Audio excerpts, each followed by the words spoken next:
Hey everyone, welcome to another daily editorial here on the KE Report. This is a special video daily editorial as we are getting an update from Eskay Mining, traded on the TSX Venture Exchange under the symbol ESK and on the OTCQX under the symbol ESKYF. I am joined by Quinton Hennigh, technical advisor, as well as John Dedecker, vice president of exploration at Eskay Mining.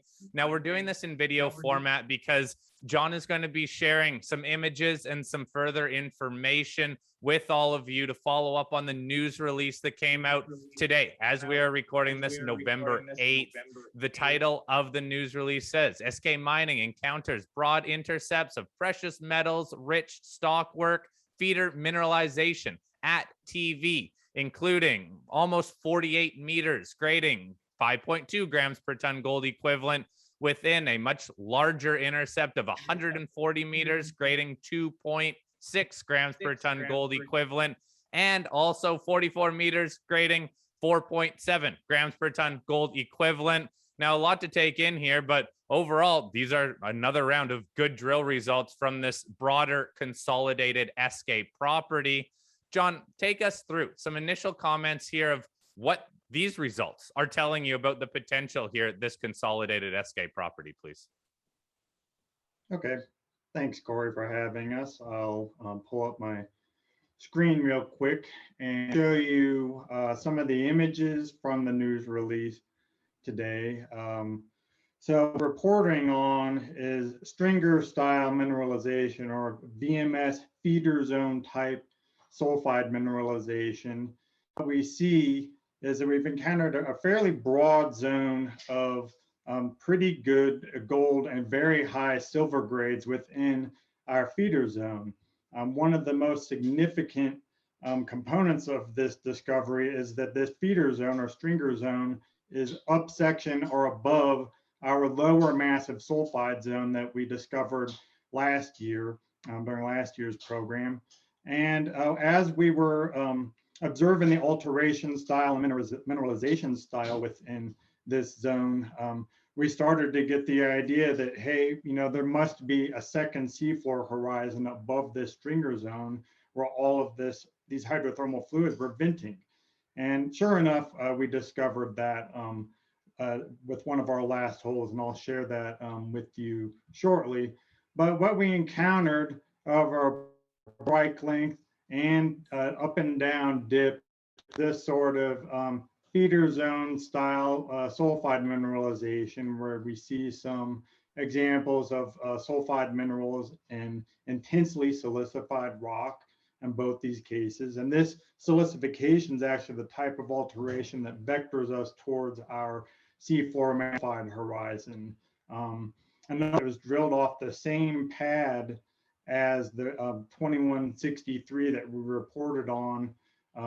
Actually has quite a bit of visible silver soil mineralization right here, where we have fibergite and pyrargyrite. These are both silver-bearing sulfo salts. And as everybody knows, we've been waiting on our assays, and we're still waiting on the assay from this hole, but we do have visible sulfo salts and sulfide mineralization that actually continues surrounding this zone that we're reporting on here. Quinton, now I'll go to our next slide. Sure. Yep. I was going to bring Quinton in here quickly, just for a quick comment, Quinton, on the importance here of finding the potential of, it sounds like almost a second seafloor, or a second level of mineralization. Yeah, look, what's intriguing, I mean, these guys have done a great job in the forensics of the drilling and the data that's coming out of these drill holes, and identifying that we have a stacked system. And John will probably speak more to that here in a minute. But what we're seeing in these holes is that we have a huge stockwork that sits above, as John said, a lower sulfide zone that was encountered last year. Last year, some of the holes that were drilled hit massive sulfide. It looked like a seafloor type style of mineralization.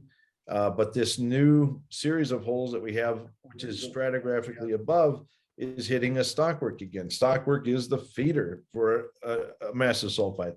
So the premise here is, hey, there must be another one of these guys sitting up section. And lo and behold, right at the end of the season, they managed to hit a new massive sulfide system on top of this. Now, the assays today, what are they from? They're from the stockwork mineralization. The fact that we have holes at like, what is it? I think hole 54, if I remember right, is more or less true width of the stockwork zone. It's like 92 meters. I mean, that's absolutely immense for a VMS system. That is huge scale. Okay. Oftentimes you see, 10, 20, 30 meters for a VMS system. We're seeing 92 meters in the case of hole 54.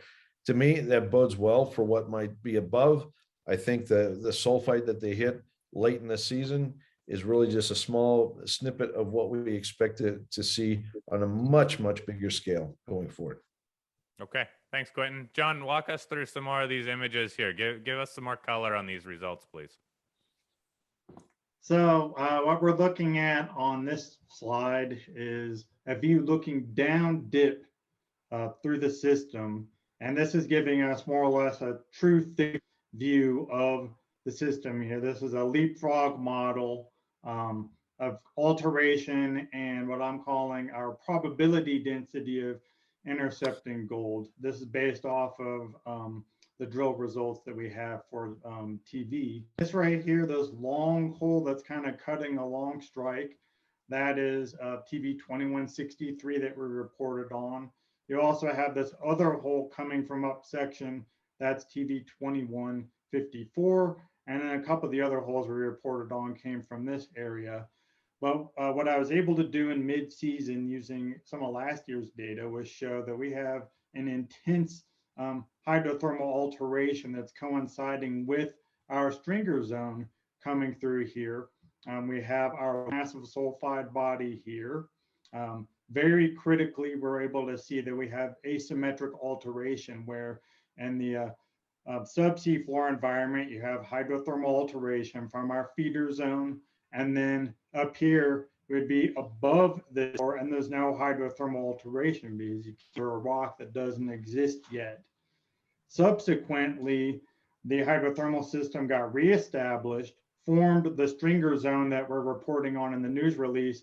But once again, we saw that we had this asymmetric alteration. Now, this was all by logging core this summer, but I threw this together in the field and we were able to predict that we were going to have another zone of massive sulfide somewhere area here. Sure enough, that's accepted, and we reported on this, I believe, in our last press release where we encountered clastic massive sulfide. You can see these pyrite clasts here from sand to gravel size clasts that have been infilled by more replacement style sulfide. So this is what you would expect for an actual massive sulfide mound on the seafloor. It does have pyrargyrite and visible sulfosalt minerals that are silver bearing in it. And importantly, it was associated with a SkyTIM and IP anomaly showing that our SkyTIM survey is actually bearing fruit. And I could speak to more of those here shortly with respect to one of our other holes that we drilled just to the north of TV. John, can you simplify for everybody now the different zones that you have a handle on and the potential size or scale that could be within each of these zones? Yep, so I'll go back to this slide right here. So we do have intense hydrothermal alteration below our first zone to form here, the massive sulfide zone, and then sandwiched in between the upper massive sulfide zone here, we have our stringer zone that's feeding into our upper massive sulfide zone. So TV really has about three distinct zones associated with it. Now go down. I would just point out the scale is in the lower right in that image. Okay, so from the very top, the bottom of his image there, all the way up to the top to the newly discovered massive sulfide is probably on the order of 300 meters of mineralized section. That's absolutely enormous. Quinton, how does that compare to other deposits, other resources that are looking like this or have already been proved out? Sure. Look, you know, you go over to Skeena's Eskay Creek deposit, which is just about 13 kilometers due north of here. The stockwork zone below that is just a few tens of meters thick. It's maybe 30 meters, 40 meters tops thick. And then you had the massive sulfide horizon at the top. Again, that's only a few meters, maybe 3, 4, 5 meters on average. Sometimes it was a little thicker. But this thing, in terms of scale, is enormous. Like I said earlier, the stockwork here, just that kind of that blue zone that you see right in the middle of the screen for this upper massive sulfide system. That thing itself is 90 meters thick. It's basically two and a half times the size of, or the thickness of what was seen in Eskay Creek. It's also open along strike. Okay, this drilling's been concentrated off of several pads that you can see here. There's nothing constraining this right now, so it's open along strike. It's also open down dip into the mountainside. It could be much, much bigger. All right. Yeah. John, tell us what you guys are going to be doing then to follow up on some of this and to show just how big this could be, because Quinton outlined there that it's open sounding like in all directions. Yeah, and that's exactly what we were doing when the early snowstorm hit and truncated our drill program prematurely. We had actually had started to drill some of these SkyTEM anomalies to the north, and we're within 1 day of moving down to the southern SkyTEM anomalies when we got about 3 meters of snow when it shut everything down. That said, we were able to drill one of these SkyTEM anomalies about 300 meters to the north of known mineralization at TV, as well as up stratigraphic section from TV. And that's very important. We're up section and 300 meters to the north along strike with this drill hole here, TV 2181. This hole was targeting the SkyTEM anomaly shown on this map, as well as an IP chargeability anomaly.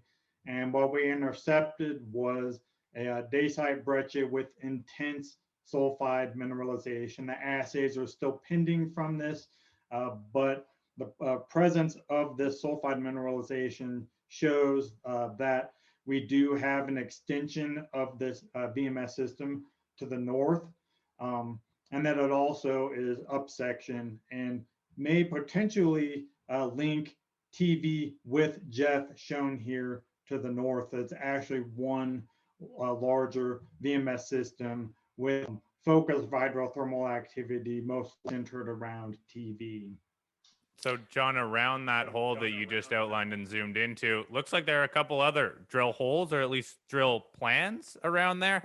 What can you tell us about some of these other targets or holes, I guess? We actually have pads built on every one anomalies that is associated with this white rectangle here.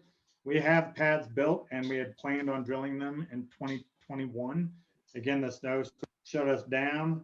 So what we're going to do first thing next year is put the decking back on our pads and get back finishing drilling off of these pads. Those are planned drill sites, Corey, to be clear. The little white circles with the crisscross thing, that's simply planned targeted drilling. Okay. But it sounds like those pads are built. You guys are ready to go when the season kicks off again for drilling. Yeah. So Quinton, in terms of, you're the technical advisor here, what are you advising them to do in terms of the follow-up work and with all the potential? And then even to John's point of tying together that TV and Jeff zone, assuming you get some good results from that whole 21. Certainly. Look, you know, I'm not going to say that my advice is what's driving this. I mean, John and his team are really doing a lot of the on the ground type work. Where I played a part was advising them about doing SkyTEMs. Thomas Weiss, who's our geophysicist and also a director of the company, and I used to work together at Newmont. And, you know, I rely on Tom's expertise. In this case, he said SkyTEM is the way to go. We did SkyTEM. Those images that John was just showing are the data from that lumpiness that you see in there. We call them pimples or blisters. Those are interpreted to be likely sulfide accumulations in the subsurface, like they're blobs of sulfide, either stockwork or, perhaps mass of sulfide or something. But those blobs are interpreted to be part of the sulfide system. And if you look at that image, John, if you don't mind, just throw it back up there again for a second. You can see all of the little blobs right around TV there. I mean, look at that thing. It's just lumpy, like I'll get out. The fact that we saw, unfortunately, we only got that one hole done, 81, and we saw great sulfides in it that confirm that little blister pimple up there looks like it has sulfide like we see down at TV. That, by the way, just to be clear, right there in the middle of the box where you see the kinds of reds and oranges in semi-transparent, that is the drilled resort or deposit in its current form. Okay, but you can imagine, I mean, all of these little lumpy bits all around there could very well be part of the sulfide system. So when we say this is big, you can see what we mean. This is really big. And then if you zoom out just a wee bit there, John, we can see TV or Jeff. This system really continues all the way to the north up at Jeff. Again, we see these bumpy features, and you can see the kind of the shapes of the sulfides in gold and silver that we've hit so far. There's a lot more to test here. I mean, there's just heaps more. There's even stuff over on the other side of the anticline. Look at the targets 14, 15, and 16. Those also look like sulfide accumulations or, potential VMS type stuff. This is truly a huge system. The distance between TV and Jeff, you can see down in the scale down there in the lower right-hand side, it's about two kilometers and a bit. Okay. This is, to put it in perspective, Eskay Creek was about maybe 800 or 900 meters long and about 150 meters average in width. This is the original Eskay Creek deposit.